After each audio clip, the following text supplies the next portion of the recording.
This is another one of the typical examples we're going to see a lot in algebra, okay, where we're going to have to multiply a term that looks like this with a term that looks like this, okay? And there's a, and so let's get started. The way I'm going to look at this problem, by the way, is I'm going to see this first term as my A, and this second term, and the x here as my B, and my, in this case, 4 as my C. Now look, after I show you how this is an application of the distributive law, I'm going to show you how to do it in a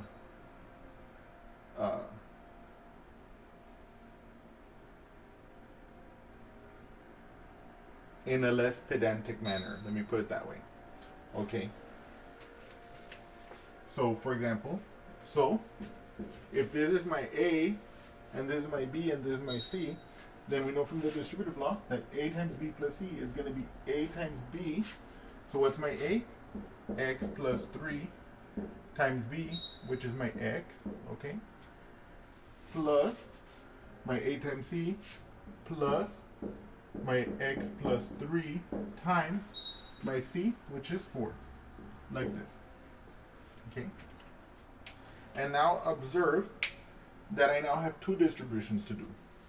I can, now by the way, just to make it look more like my formula, I'm going to exploit the commutative law, which allows us to interchange the order of multiplications. Okay? So for example here, I'm going to rewrite this as x times x plus 3. And I'm going to rewrite this one as 4 times x plus 3. And now I'm going to again use the distributive law, where in this case this is going to become my A, this is going to become my B, this is going to become my C. By the way, I know I'm being super pedantic here, but like, I want you guys to bear with me a little bit, and soon I'll show you how you can do it without all this rigmarole. But I want you to see this at least once, so you can see how this is a direct consequence of the distributive law. So now here I have A times B plus C. So what is that going to be? That's going to be my A times my B, which will be x squared. My A times my C, which will be plus 3x. And then plus, right? And then 4 times x is 4x. And then 4 times 3 is plus 12. And of course, if there had been negative signs, we would have handled them accordingly. Now notice these two terms, the 4x and the 3x. These are known as like terms because they have the same variables to the same power. So I can combine them, and I get x squared plus 3x. Forgive me about that. X squared plus 7x plus 12.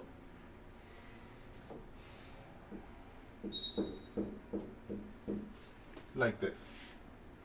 Okay, so this actually becomes x squared plus 7x plus 12.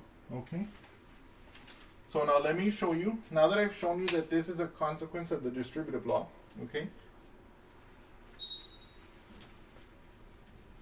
I want to show you how you could do it effectively on paper, okay? I don't want you to forget this argument. I don't want you to forget that this is a consequence of the distributive law and that you can always use the distributive law to do it.